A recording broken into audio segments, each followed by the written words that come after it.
So I pulled out the two valves from cylinder number one because I wanted to put these little checking springs here. And you compress the valve by hand to check your valve clearance. Anyway, here's a picture of the intake valve and exhaust valve. Let me see if we can get a good close-up there of the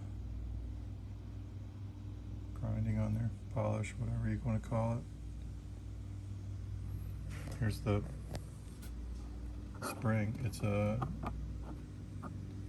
dual spring, and I guess that's a damper in there. I also noticed too,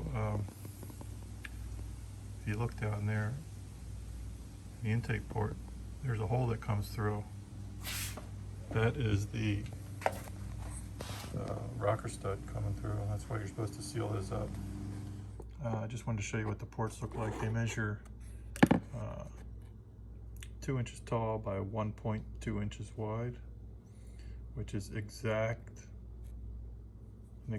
fit for the Felpro 1250 gasket.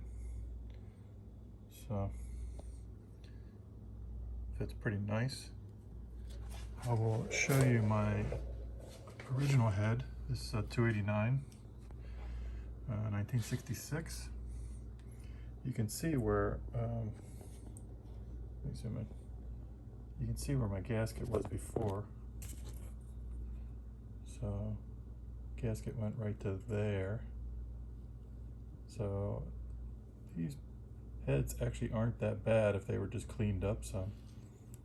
Not too bad for 55 years old. The water jacket's on here. When I put this gasket on there,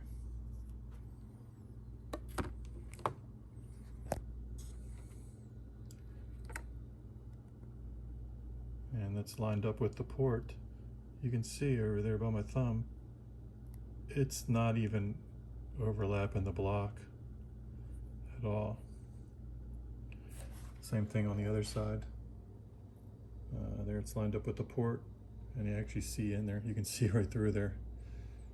So this is Felpro's 260, 289, 302 upgraded gasket, and it does not fit a 289.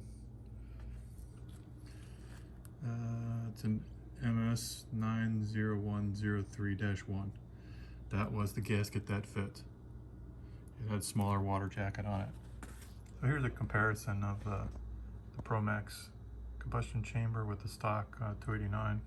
Although my 289 heads, I don't think they're stock at all, because these valves measures 1.9 on the intake and 1.5 on the exhaust, and that's way bigger than stock. Stock is about 1.78 and 1.45, so they got larger valves in there. But the combustion chamber just goes, straight across the top of the valves down to here, whereas on the new one it dips down a little bit, but then the bottom is larger down here. So these are 60 cc. Stock ones are about 54. Very small combustion chambers. So if you were just to take these aftermarket heads and drop them on the stock motor, your compression ratio would really drop pretty bad. Here's the exhaust ports on the two heads to compare them. Just lining up the exhaust gasket I have. It's a Felpro 1415, and the width is exactly the same. You can see I have about it's about a 1/16 of an inch top and bottom. That's how the port is a little bit smaller, than the gasket, which is good. And if I line this up on my old head, you can see it matches exactly where my headers were.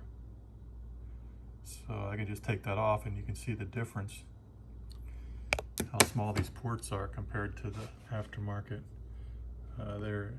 Their exhaust ports are really choked off. So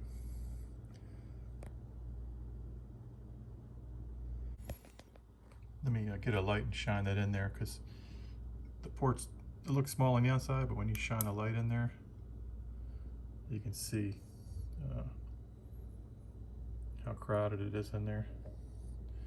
See there on the bottom, it's a big hump on the bottom, big hump on the upper left, and the new heads wide open in there.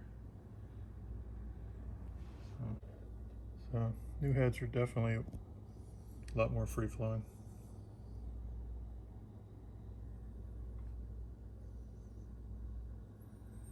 I really like the machining on these new heads. Just debating on whether to paint them.